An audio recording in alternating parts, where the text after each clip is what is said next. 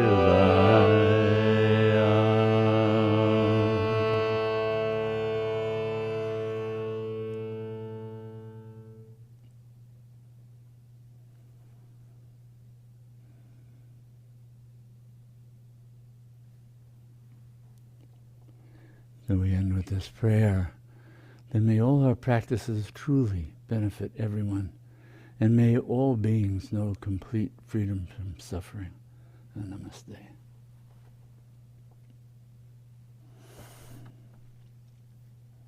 Om Namah Shivaya. Om Namah Shivaya. It holds it all. Gives birth to it all. Om Namah Shivaya. Dissolve in that.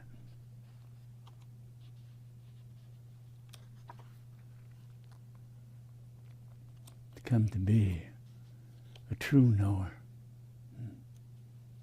Shiva. The one who knows it all. The seer who's never seen. The witness. Om Namah Shivaya. The knower.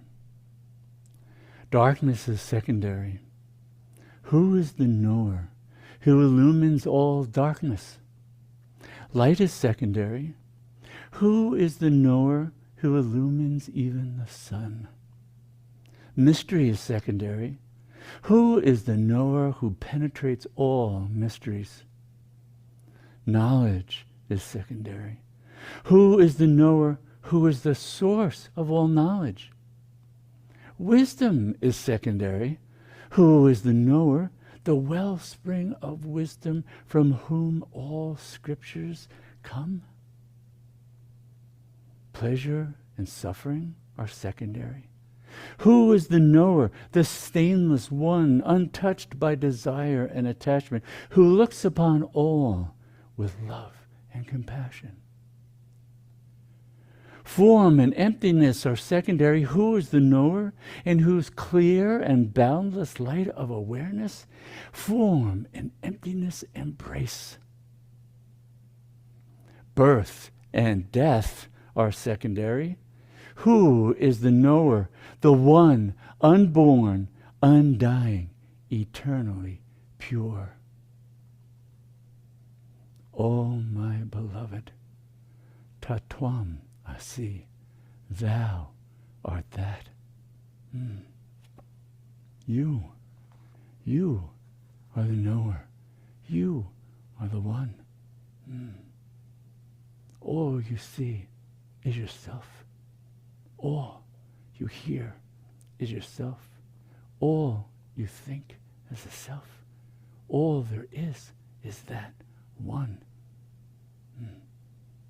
Come home to that and know radical freedom. Om Namah Shivaya. Om Namah Shivaya. The freedom of your true nature. So we do these grace-given practices to come home to that, to see what's already fully present, to know what's already here, just the other side of the mind. So thank you for being ones doing that, doing these practices, doing this work to get free, to free yourself and be empowered to free all beings from suffering, to bring the abundance of that wisdom, that love, that compassion into this starving world. Thank you for being ones doing that and walking it into your everyday lives, relationships, work, everything. Thank you. This is what the world needs. Your right efforts. Oh, thank you. And thank you for coming this evening and bringing the power of your commitment, the power of your practice, the power of your divine presence to this evening's program and sharing it with everyone. So thank you. And thank you for the many ways you support Ankara, through the donations, through sharing what we offer, through newsletters, programs, and everything, so that we can make this available to everybody. Everyone needs to know this, know the truth of who they are. That's what it's all about. That's where freedom lies. So thank you with all my heart. And then I look forward to seeing you again in 2 weeks. Jai Ma.